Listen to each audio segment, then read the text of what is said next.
आज हम लोग नंबर सिस्टम का तीसरा पार्ट यानी तीसरा वीडियो बनाने जा रहे हैं। नंबर सिस्टम का फर्स्ट वीडियो और सेकेंड वीडियो हमारे यूट्यूब चैनल है प्रभात सर छपरा। चैनल का नाम देखिए, आपको सर्च करना है PRABHAT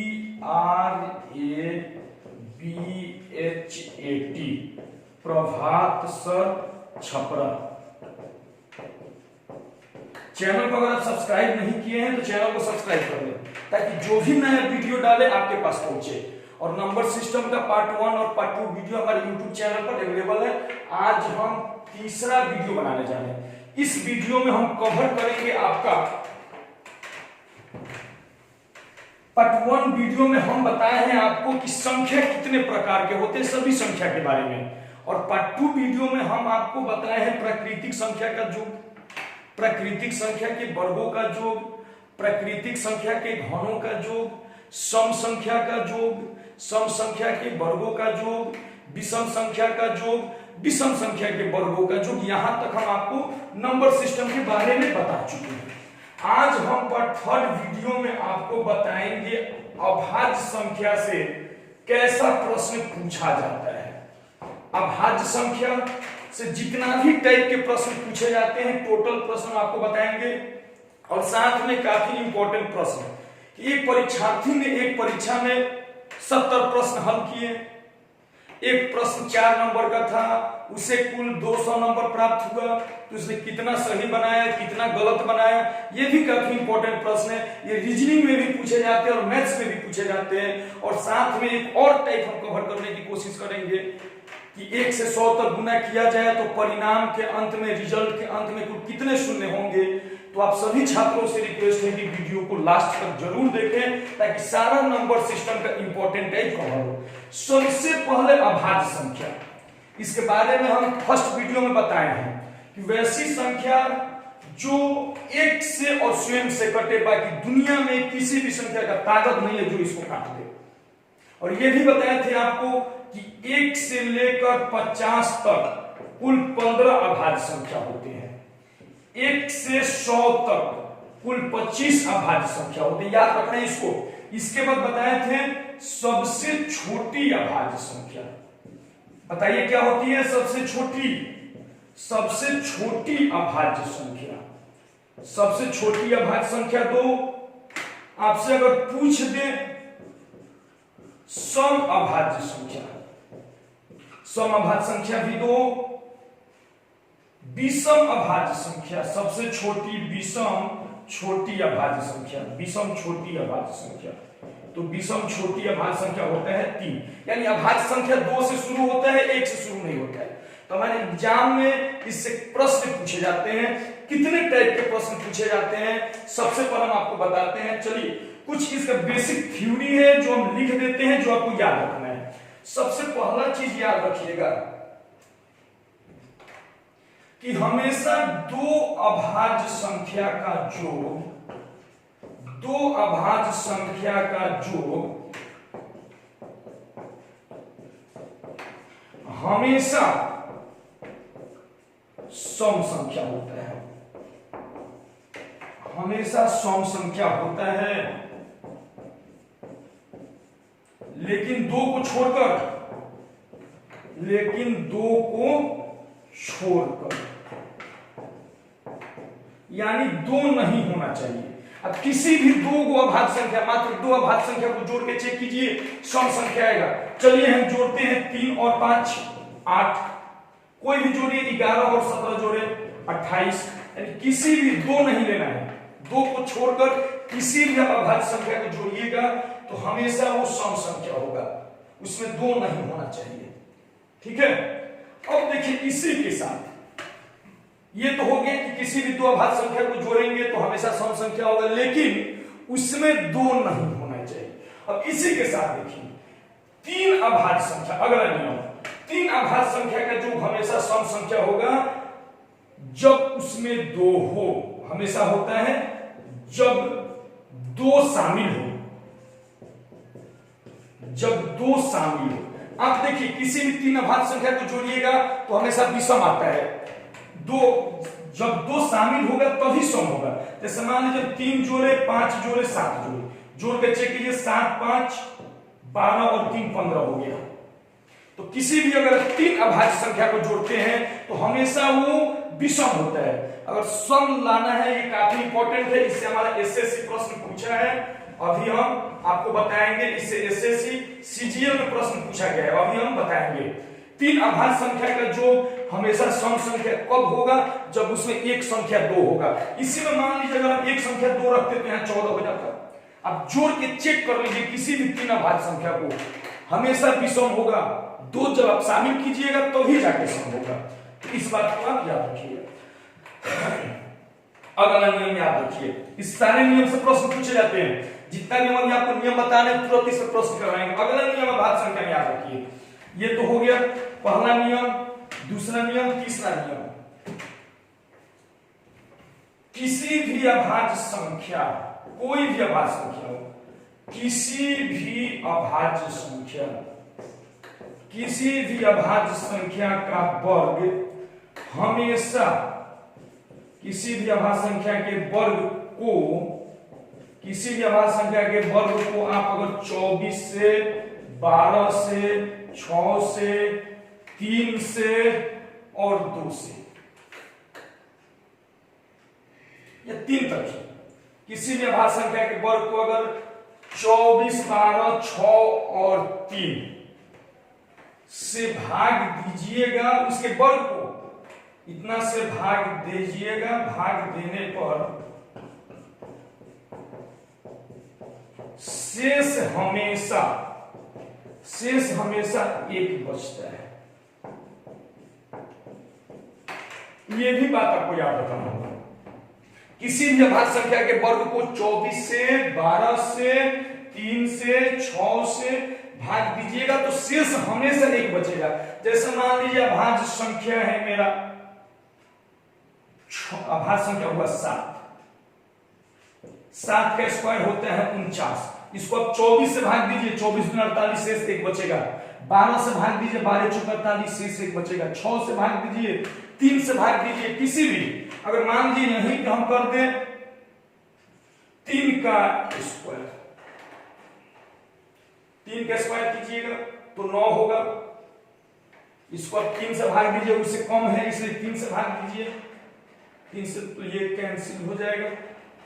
इसलिए किसी भी, चलिए बड़े वाले के लिए हम करते हैं, जो भी होगा इतना से भाग देने पे बचता है। कोई भी अभाज्य संख्या ले लीजिए।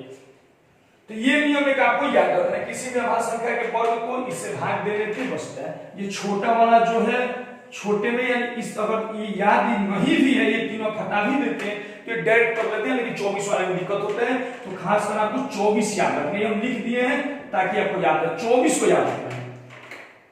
चलिए अब हम एक प्रश्न करते हैं इस पे देखिए, जैसे एक प्रश्न पूछा है 11 का स्क्वायर जोड़ 13 का स्क्वायर जोड़ 17 का स्क्वायर जोड़ 19 के स्क्वायर जोड़ 23 के स्क्वायर।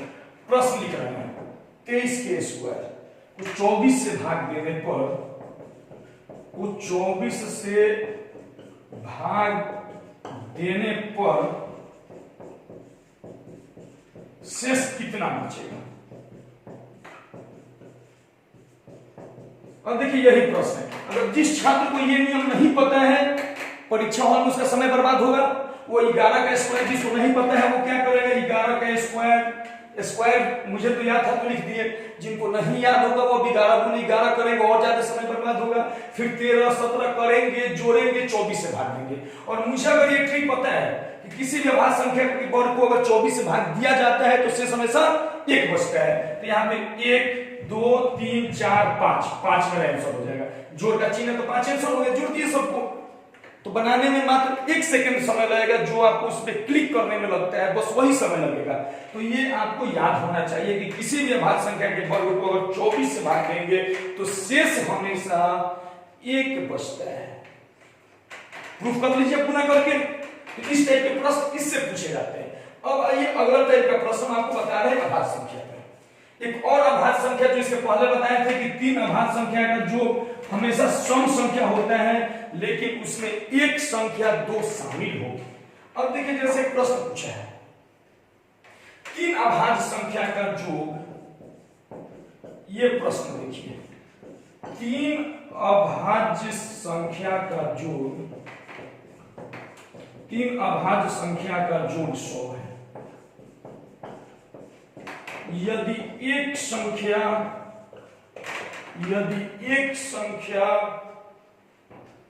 दूसरी संख्या से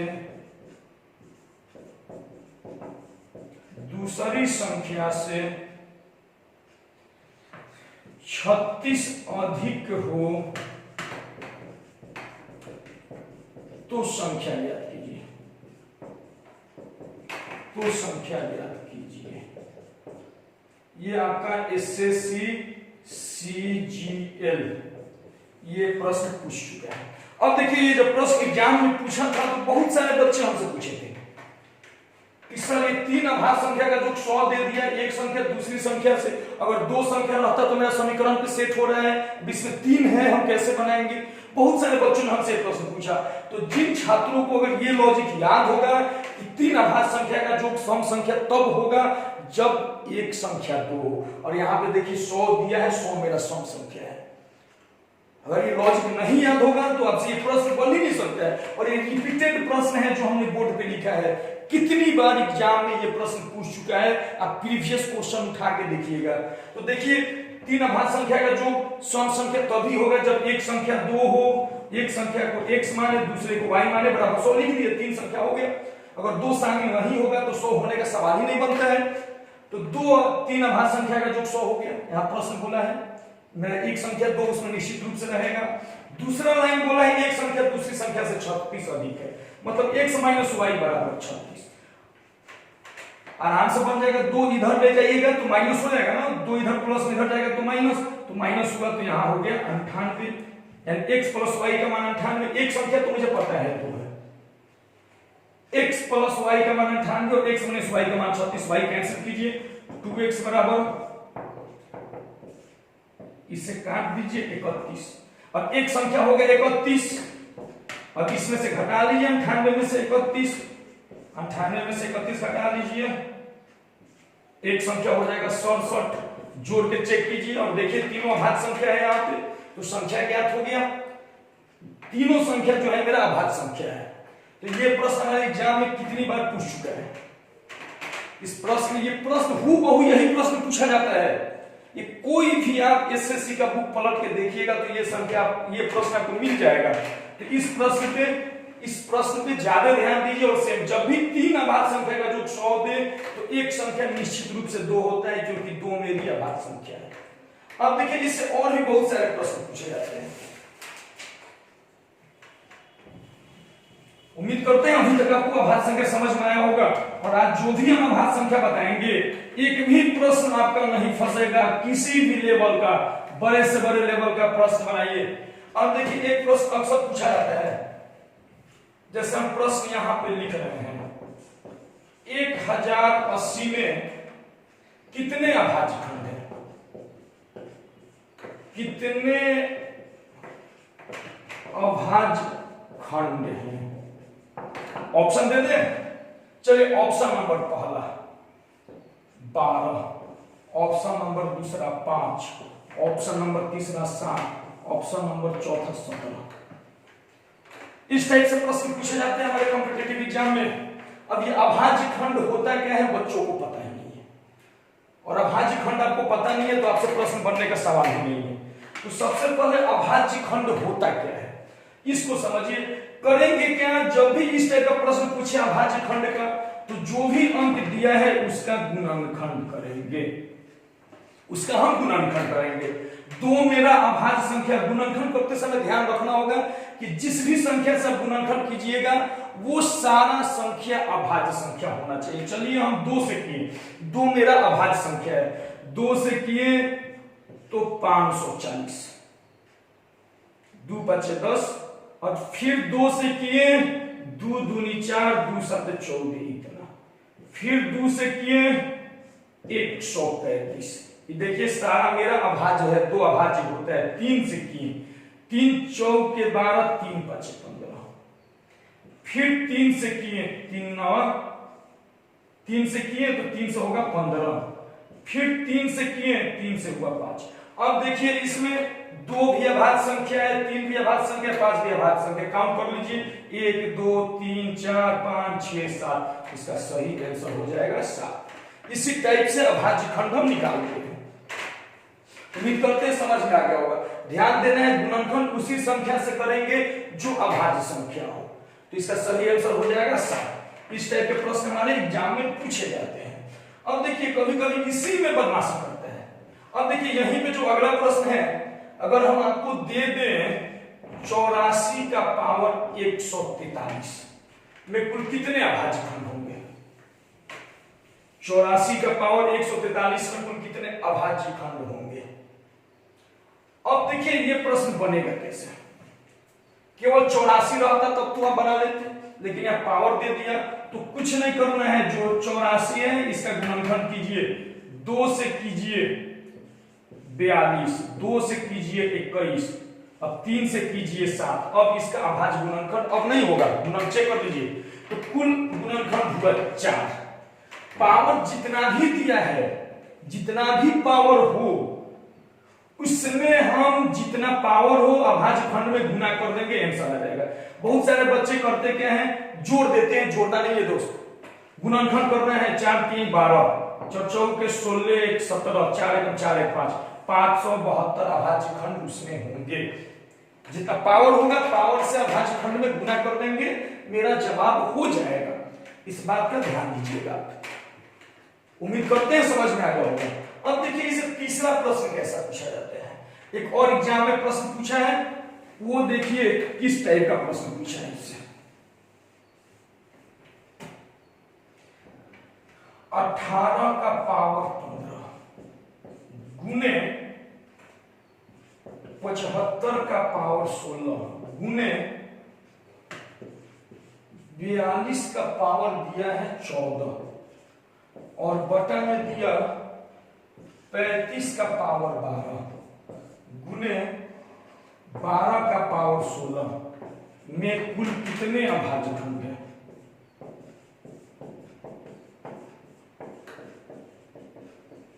में कुल कितने अभाज्य खंड हैं?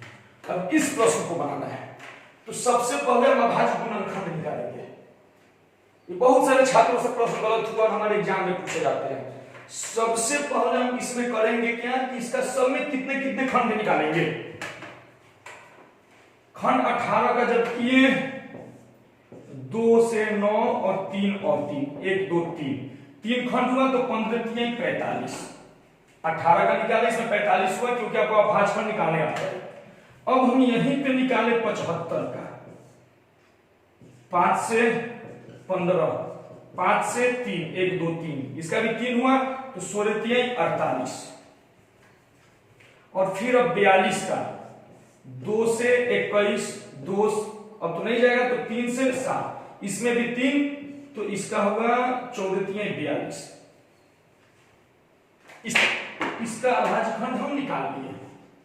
अब देखिए 35 का निकालेंगे तो इसमें 2 ही होगा क्योंकि 5 7 35 तो 24 और 12 का निकालेंगे तो 12 का हुआ 2 से 6, 2 से 3 यानी 16 3 48। कुल कितने कितने अभाज्य खंड थे, सारे अभाज्य खंड निकालिए। अब देखिए इसके बाद यहां गुना है तो आपको गुना नहीं करना है, यहां पे जोड़ देना है, सबको जोड़ देना है। बच्चे यहीं पे गलती करते हैं, इसको जोड़िए 8 5 13 2 15, 4 4 8 4 12 1 13, ऊपर 135 और नीचे 8 4 12, 4 2 6 और 1 7। तो ऊपर वाला अभाज्य खंड 135 और नीचे वाला अभाज्य खंड 72। अब नीचे से जब ऊपर जाएगा तो माइनस होगा, यानी 135 में 72 को माइनस कीजिए, 5 में से 2 गया 3, 13 में से 7 गया 6, यानी कुल अभाज्य खंड इसमें 63 अभाज्य खंड होंगे। इस प्रश्न में 63 अभाज्य खंड। तो ध्यान देना है, गुना दिया है लेकिन आपको जोड़ना है क्योंकि घटाएं करने का नियम आपको पता होगा। तो इस टाइप से ये प्रश्न बनता है।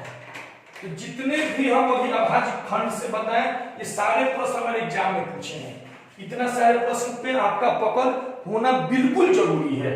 उम्मीद करते हैं कि सारा अभी तक बहुत सारे पार्ट 1 वीडियो में भी बनाए हैं। आप इस वीडियो को देखने से पहले पार्ट 1 वीडियो जरूर देख लीजिएगा और ये अभाज्य संख्या से इतने प्रकार के प्रश्न पूछे जाते हैं। लो लेवल के एग्जाम में केवल यही पूछ दिया जाता है कि 1 से 100 तक कुल कितने अभाज्य संख्या होते हैं, 50 तक कितने होते हैं, सबसे छोटी सबसे बड़ी, और ये सब जितने भी प्रश्न आज बताए सब बड़े लेवल के एग्जाम में ये सब प्रश्न पूछे जाते हैं। जो छात्र ग्रेजुएट लेवल के एग्जाम का तैयारी कर रहा हो तो उम्मीद करते हैं समझ में आ गया। अब देखिए, अभी हम आपको बताए थे कि एक हाईलाइटेड प्रश्न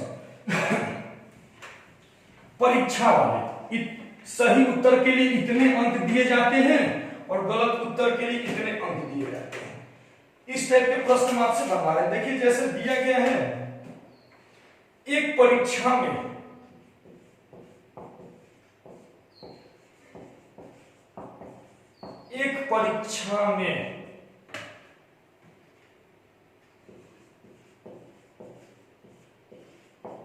सही उत्तर के लिए 4 अंक दिए जाते हैं,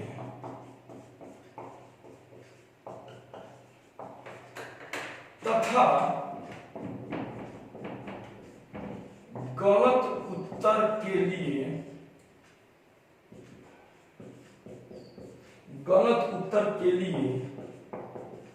1 अंक काट लिए जाते हैं,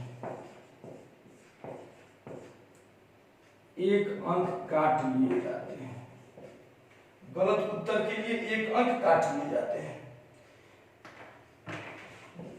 यदि एक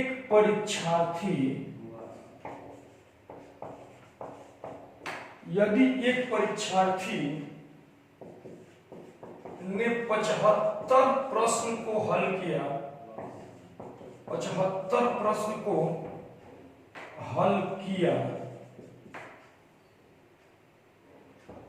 और उसे 125 अंक प्राप्त हुए, 125 अंक प्राप्त हुए, तो उसने कुल कितने प्रश्न को हल किया, उसने कुल कितने प्रश्न को सही हल किया। देखिए काफी इंपॉर्टेंट प्रश्न है, इस प्रश्न पे ध्यान दीजिएगा। ये अक्सर एग्जाम में कभी रीजनिंग में पूछा जाता है, कभी मैथ्स में पूछा जाता है, लेकिन ये आजकल जो ट्रेंडिंग प्रश्न है, ये प्रश्न दौड़ रहा है, अक्सर एग्जाम में पूछा जा रहा है। तो बहुत सारे बच्चे इस ऑप्शन से बना लेते हैं, ऑप्शन से चेक कर लेते हैं, वो भी आसान तरीका है। बुक में बाबू इस प्रश्न को बहुत लंबा मेथड करके बनाया गया है, जिसपे आपको ध्यान नहीं देना है। आप देखिए बिल्कुल ट्रिकली बताएंगे। उसने 75 प्रश्न हल किया। कितना प्रश्न हल किया? आपको ये तो पता है ना कि सही के लिए 4 अंक मिल रहे हैं और गलत के लिए -1 अंक काट लिए जाते हैं, क्योंकि दिया गया है एक परीक्षा में सही उत्तर के लिए 4 अंक दिए जाते हैं तथा गलत उत्तर के लिए 1 अंक काट लिए जाते हैं। तो अगर आप बताइए एक प्रश्न अगर आपसे गलती हो जाता है तो 5 अंक का नुकसान है। एक प्रश्न अगर आप गलत बना दिए, अगर छोड़ देते हैं तब तो 4 अंक का नुकसान है, लेकिन अगर बाई तो में गलती बना दिए तो 5 अंक का नुकसान है। ये बात आपको पता है, क्योंकि बहुत सारे छात्र एग्जाम देते हैं, पर डे सेट मारते हैं तो उसमें अपना स्कोरिंग ज्ञात करते हैं, तो सारे रूल पता होंगे, लेकिन प्रश्न नहीं बन पाता है। तो देखिए यहाँ पे सही उत्तर के लिए 4 अंक और गलत उत्तर के लिए 1 अंक काटे जाते हैं। तो अगर सबसे पहले विद्यार्थी 75 प्रश्न बनाया है, 75 प्रश्न को हल किया है, यदि 75 प्रश्न उसका सही रहता, टोटल सही बना दिया होता, तो सही उत्तर के लिए 4 अंक, तो उसे 300 नंबर मिलते। टोटल सही बनाया होता तो उसे 300 नंबर मिलते, लेकिन उसे नंबर मिले हैं 125, यानी वो गलत किया है, 125 ही नंबर मिला है। तो इसमें से अगर हम 125 अंक माइनस कर देते हैं, क्योंकि मिलना चाहिए था उसे 300 अंक अगर सब सही रहता तो, लेकिन मिला है 125 अंक, तो हो गया 175 अंक, यानी 175 अंक का वो गलत किया है, क्योंकि सब सही रहता तो 300 मिलता ना, और मिला है 125 अंक से, 175 अंक का वो गलत किया, और एक गलत के लिए कितने नंबर कट रहे हैं? अगर आप एक गलती कर रहे हैं तो 5 नंबर कट रहे हैं, इसको 5 से भाग दीजिए, 5 से भाग दीजिएगा तो ये 35 हो जाएगा, यानी 35 प्रश्न उसने गलत किया है। 35 प्रश्न उसने गलत कर दिया, 175 अंक का गलत किया। यही सबसे बड़ी चीज होती है कि 5 से भाग देना है। तो 35 प्रश्न गलत किया, 75 में 35 गलत किया तो सही बनाया है 40, यानी सही है 40 और गलत है उसका 35। चेक कर लीजिए, 40 सही है तो 40 सही का 4 नंबर 160 नंबर, और 35 गलत का 35 माइनस कीजिए, देखिए 125 अंक हो जा रहा है। तो इस टाइप से बनाइएगा, बिल्कुल कॉन्सेप्ट से। ये प्रश्न कॉन्सेप्ट से बनता है। अगर एक बार में वीडियो देखने पे समझ में नहीं आया तो रिपीट करके फिर से देखिए इस वीडियो को, और ये सबसे बढ़िया तरीका है। हम मुझे समझाना था तो इतना बड़ा किए, आप बनाइएगा तो 5 सेकंड काफी है इस प्रश्न के लिए। इस टाइप से इस प्रश्न को बनाया जाता है। अब आइए इसके बाद परिणाम के अंत में कुल कितने शून्य होते हैं, वो प्रश्न अगले वीडियो में आप लोगों को बनाएंगे, क्योंकि वीडियो बड़ा हो जाएगा।